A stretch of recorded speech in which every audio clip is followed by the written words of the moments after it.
what's a great run on Spider-Man without adversity, for both its hero and its creator? Under the pen of Roger Stern from 1980 through 1984, Spider-Man met some of his greatest physical and emotional challenges, while his author left behind a legacy of unfinished business.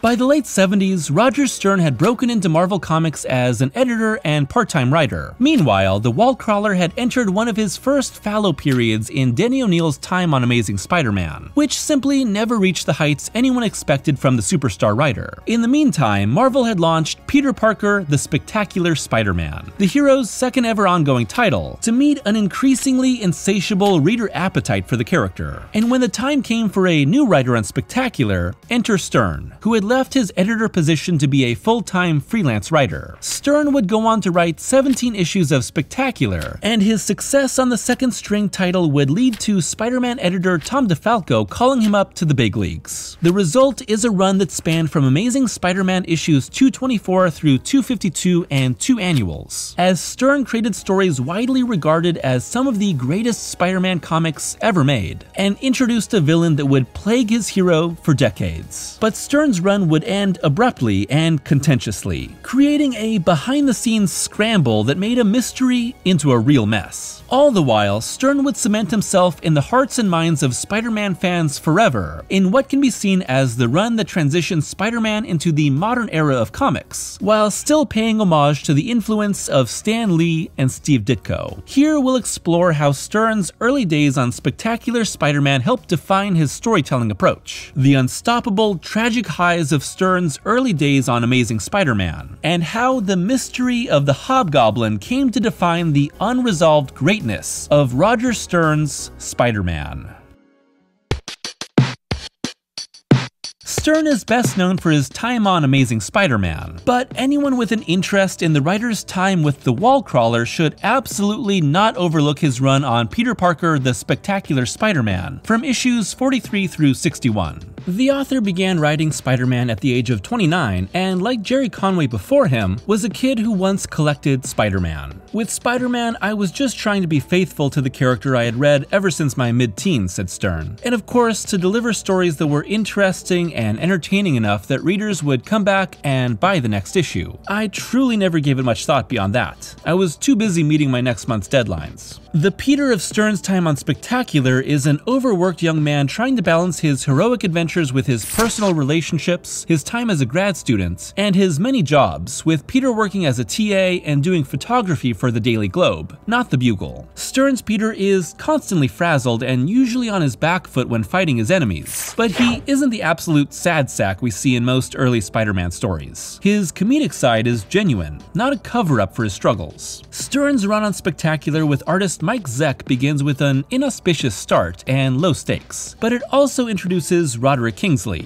billionaire fashion designer and ne'er-do-well who will come to define Stern's Spidey run. And the Spectacular run sees the writer establish several crucial elements of his storytelling style. Specifically, Spectacular is mostly composed of standalone issues that push various story elements forward in stops and starts. There's no traditional 6-issue story arc tailor-made for a trade collection like modern comics. Instead, there's a more organic flow as Stern has different ongoing threads that he moves forward over time. Given that PPSSM is the B-side book to ASM's flagship title, Stern can't really make any serious changes to Pete's life, and generally has to react to what changes happen in ASM. We can see that multiple times throughout Spectacular with footnotes about changes in his relationship with Deborah Whitman, different run-ins he's had, and how he started working at the Bugle again. Here, Stern's go-to supporting cast is the teaching staff at the university, but they typically don't interact much with the Spidey adventures. They're more here to give some color to Pete's non-heroic life. And when Stern moves to ASM, he'll ditch the staff and focus on the Bugle bullpen and Aunt May, now a no-good dirty landlord. Without the ability to make any meaningful changes to Pete's life, it's more apparent why Stern's work here is mainly one-off issues with quirky, lesser-known villains. Anything else he would try to do couldn't really make any headway in lasting changes for Pete. Still, it's fun stuff. Speaking of villains, Stern's time on Spider-Man is filled with unexpected opponents that pull from the hero's already deep catalog or even other books. A new Prowler, the Tinkerer's fake aliens, Killer Shrike, Will-O-the-Wisp, the Beetle, Jack-O-Lantern, Cobra. The only only classic Spider-Man villain around is the Vulture. And that wouldn't just be the case with Stern's time on the B title. Vulture is the only classic Spider-Man villain ever used by Stern during his time on both Spectacular and Amazing. Instead, Stern likes to surprise his hero by matching him up against a villain he's never fought before, or whose strength and tricks he's mostly unfamiliar with.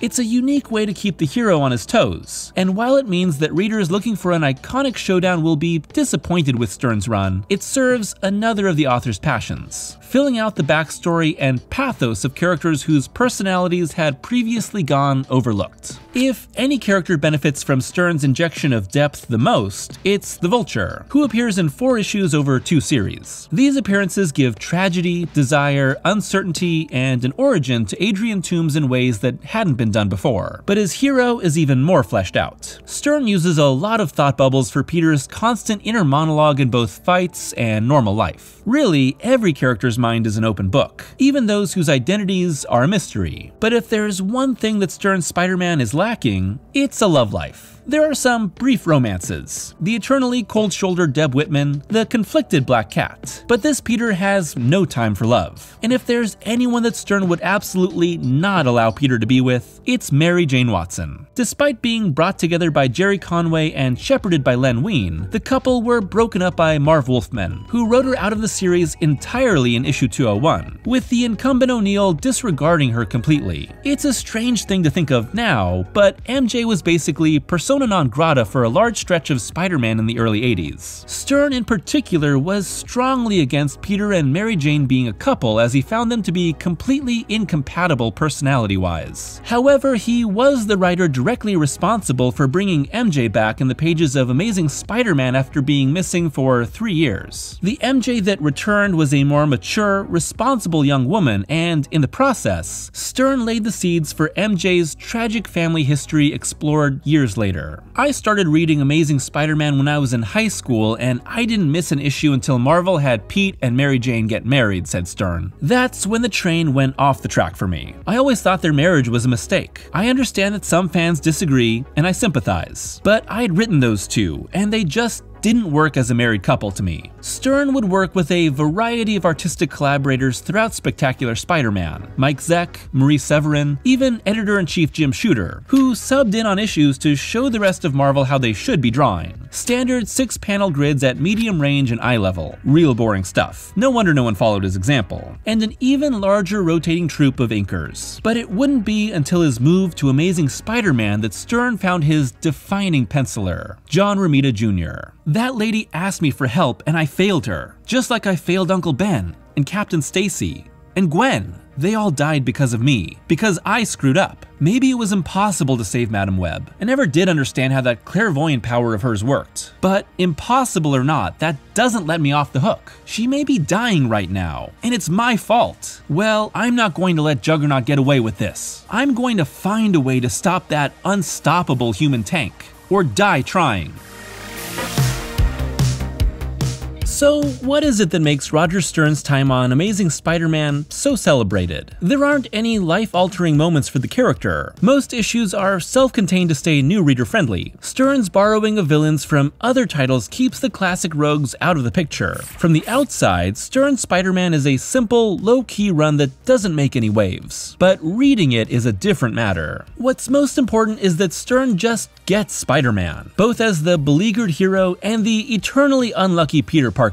And while Stern's runs see Peter in a time of transition, leaving his position as a teacher's assistant, quitting grad school, and restarting his freelance job at the Daily Bugle, his Peter is consistently characterized as funny, fully committed to the hero life, and deeply caring for both his longtime friends and the random New Yorkers he saves along the way. As far as action goes, Stern's Spider-Man is immensely strong. To match, Stern pushes Spider-Man into fights with enemies who can challenge him physically or mentally. And there's no better example of this, and maybe no better story that Stern has written, than his 2-part Nothing Can Stop the Juggernaut in issues 229 and 230. The story finds Spider-Man trying to stop the Juggernaut, longtime X-Men enemy, from kidnapping Madam Web, the blind and fragile psychic created by Denny O'Neil. With Madam Web predicting the Juggernaut's approach, the stakes are clear. Spider-Man must stop the villain in his 5-mile walk across Manhattan. It's a classic tale of Spider-Man against an insurmountable physical challenge that evokes the Lee and Ditko Master Planner trilogy's If This Be My Destiny finale. It seems like every Spider-Man author has done their own take on the overcoming impossible physical odds trope, but few have been as inventive or emotionally resonant as Stern's version. Here, instead of an object, it's a man that physically outclasses Peter, and in making Spider-Man's efforts to protect Madam Web essentially doomed from the start, we see how our hero is stubbornly tenacious and continually racked with guilt. Most of issue 229 is Spidey trying to stop Juggernaut in different ways, yet nothing works. He's not just an unstoppable force, he's almost inhuman. With John Romita Jr. on pencils, the artistic pair create an incredible pacing as methodical as the villain. Tension builds as Juggernaut becomes a slow-motion wrecking ball that can't be stopped. In particular, a great use of location, spacing, and panel breakdowns by J.R. Jr. illustrate his path through the city and the toll on Spider-Man. As a side note, this is early Romita Jr., working in the shadow of his legendary father and evoking a classic Spider-Man look, even bringing back the armpit webbing. But as the issues go on and the inkers change, J.R. Jr.'s style begins to look more like his recognizable angular take, especially when inked by Klaus Janson. By the end of the issue, Webb is left for dead, and Spidey is sent on a path of revenge. In part 2, the even more hell-bent Spider-Man uses everything in reach to stop Juggernaut. He shoots steel girders like a bow and arrow. He swings a wrecking ball like it's nothing. He hits Juggernaut with an exploding gas tank.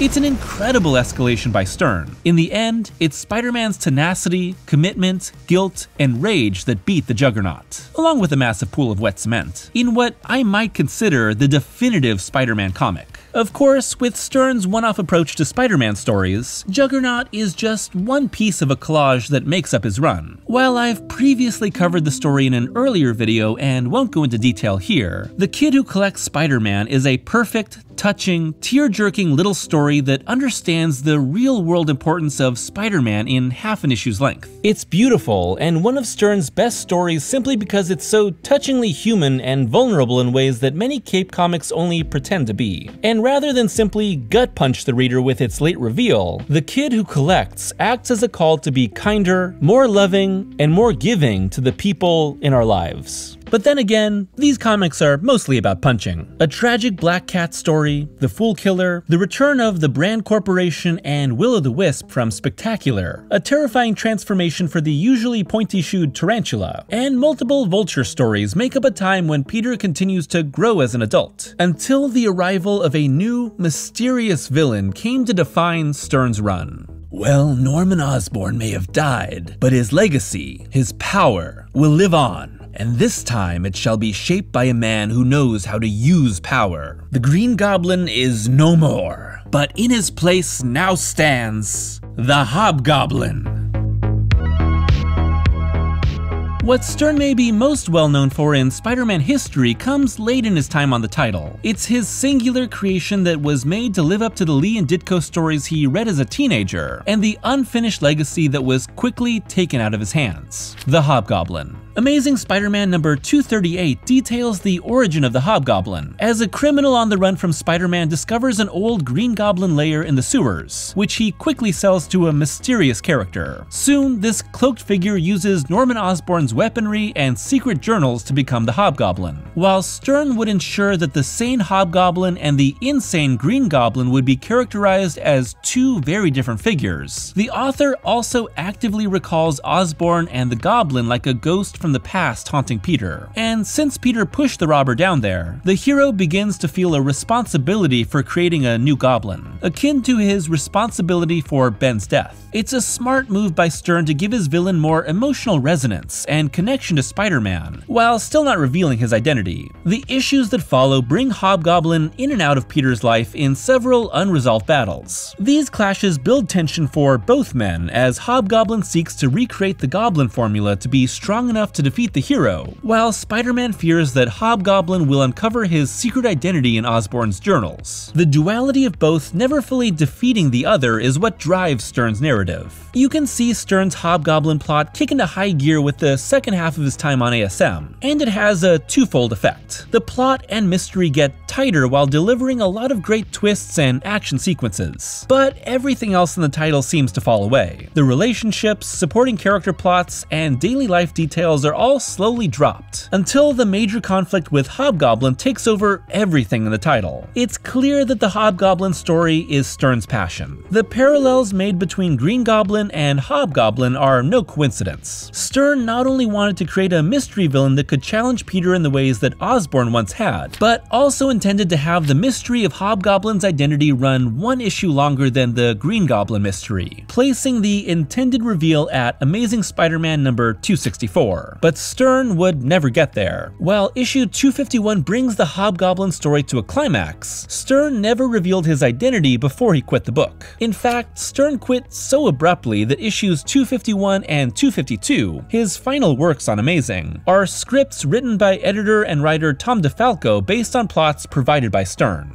The reason? Stern simply could not stop butting heads with new Spider-Man editor Danny Fingeroth, who had replaced DeFalco. As far as Spider-Man was concerned, Tom and I were absolutely on the same wavelength, said Stern. When he left, it just wasn't the same without him. I didn't have to explain every little detail to Tom the way I did with Danny. I could see that if we kept working together, it would drive at least one of us crazy, maybe both of us. After about 6 months, I called JR to discuss it with him, and he said that he was thinking of leaving Amazing to spend more time on the X-Men, and that made it easier to leave the book. As for the way he didn't entirely tie up his plot, Stern said, I'd already plotted ASM 251 and 252 when I decided to leave the book. Shoehorning in a revelation about the Hobgoblin's identity wouldn't have worked. Besides, I wanted Hobgoblin to be a continuing, viable adversary for Spider-Man. That's why John Romita Jr. and I created him in the first place. All these years later, and it's no secret anymore that the true identity of Hobgoblin is Roderick Kingsley. And while Kingsley was at the center of several issues of crime and intrigue on Stern's first Spidey title, Stern didn't start writing Hobgoblin with the character in mind. According to Stern, it wasn't until he had developed Hobgoblin's speech pattern that he knew it should be Kingsley under the mask. And once the writer had a grasp on the character, Stern decided that Hobgoblin would be his magnum opus. The mystery of the Hobgoblin post-Stern is, frankly, a huge mess. And while Stern had the villain's true identity in mind, he told very few people, one of them being DeFalco. The issue was that DeFalco didn't like the reveal, especially with Kingsley having a twin brother to trick audiences feeling like a cheap ploy. So DeFalco decided that the true identity of Hobgoblin would be Richard Fisk, the son of the Kingpin and a major player in DeFalco's time on the title as the Rose. But Richard Fisk hadn't even shown his face in any of Stern's run. While that reveal would immediately prove Stern's mystery teases to mean nothing, the idea ran into editorial trouble when DeFalco began clashing with new Spider-Man editor James Owsley, aka Christopher Priest. When the time came for DeFalco to reveal the Hobgoblin's identity to his editor, he lied and said it was Ned Leeds. And here's where things get really complicated. Owsley hated the idea and decided to kill off Leeds in the one-shot Spider-Man vs. Wolverine without DeFalco knowing, and make then-current Spectacular Spider-Man writer Peter David reveal the Hobgoblin to be the Foreigner. Once again, not even shown in any of Stern's time. Cue full-scale writer revolt and DeFalco posthumously revealing Leeds to have been the Hobgoblin all along, and place Jason McIndale, Jack-O-Lantern, as the new Hobgoblin. Yeah, it's a mess. So what was once meant to be a long-running mystery with a reveal that would pay off slowly planted hints was rewritten and fought over behind the scenes. Meanwhile, Stern, who was happy with what DeFalco had been doing with his villain, hated the Leeds reveal. Beyond Hobgoblin, Amazing Spider-Man number 252 being Stern's last on the title is quite thematically appropriate, as the issue sees Spider-Man returning from Secret Wars in possession of the new black costume he'd acquired in the miniseries.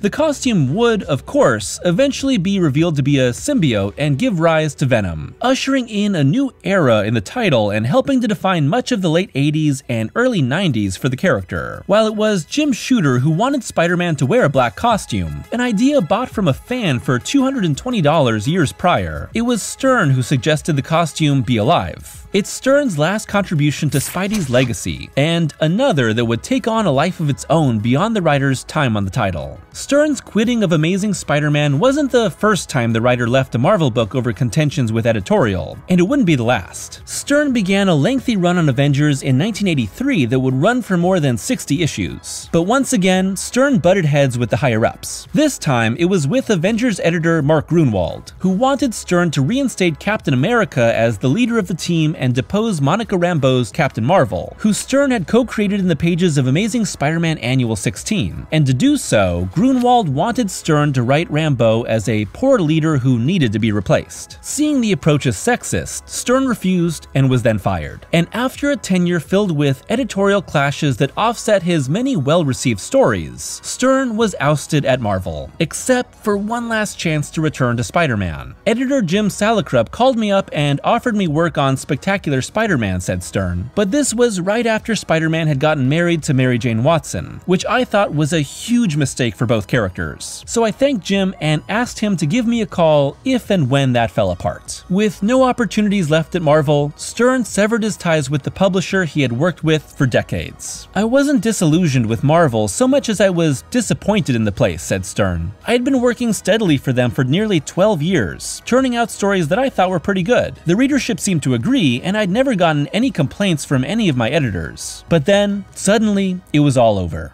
In the wake of his departure, Stern set sail for DC Comics, where he had a hand in producing some of Superman's defining 90s stories, including his death and, ironically enough, his marriage to Lois Lane. Yet there was still unfinished business with the Wallcrawler.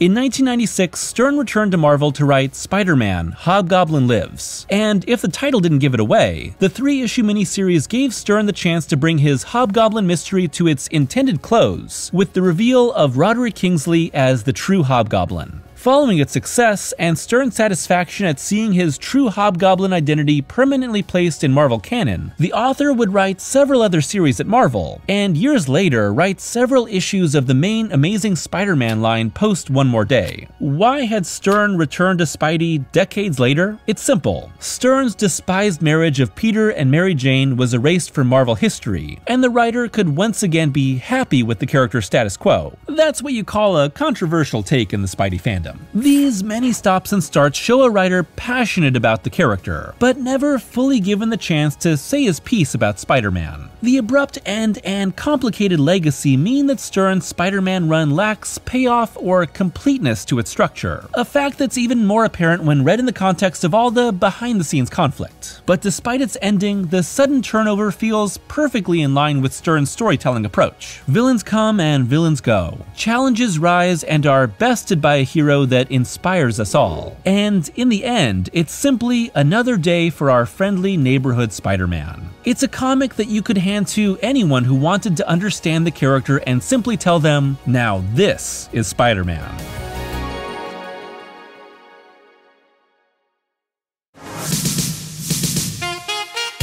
Thanks for watching today's video. Ever since I did a video last year on Jerry Conway's Spider-Man, I had been wanting to do another video on another classic Spider-Man run. And after considering a few, I thought that Roger Stern's Spider-Man was a perfect subject. It's a good length, it's got some amazing stories, it's got a lot of interesting behind-the-scenes details, and it was just a lot of fun to reread. In particular, Nothing Can Stop the Juggernaut is one of my favorite Spider-Man stories of all time. And it was actually one of the first Spider-Man stories in general that I ever read. It was collected in a Spider-Man magazine reprint with a few other issues, and I remember just rereading that comic so many times. And every time I've returned to Nothing Can Stop the Juggernaut, I just completely love it. Of course, there's a lot of other great Spider-Man stories by Stern. I think his Vulture issues are all really awesome because he clearly loves that character, and the Hobgoblin mystery is a lot of fun, even though of course the mystery and its reveals are a complete mess outside of Stern's run. But that's not really Stern's fault. He just quit the title because he was fed up with it. I also find comic book runs that end in a lot of contention to be fascinating, because it's the collision between an artistic vision and the larger publishing and editorial mandates, and of course the commerce behind it all. Throw that into Stern's run and you create a really strange ending, but it's still a run that I think is really worthwhile to reread, or read if you've never read it before. You can always pick and choose stories throughout Stern's run that you're most interested in because he does such one-off issues all the time, but rereading it all the way through is a lot of fun because he's just a really strong Spider-Man writer. I'd love to know your thoughts on on Roger Stern's Spider-Man, your favorite issues from his run, and any other Spider-Man runs that you'd like me to cover in the future, because this is a format of covering Spider-Man that I think is really awesome to do. As always, thank you to my patrons for their continued support. If you'd like to support me on Patreon, it's only $1 a month for early access to all videos and exclusive audio-only Patreon reviews. So head on over to Patreon if you'd like to support me and get to listen to those. As always, I hope that you're doing well, staying safe, and taking care of one another, and reading some great Spider-Man comics. See you soon.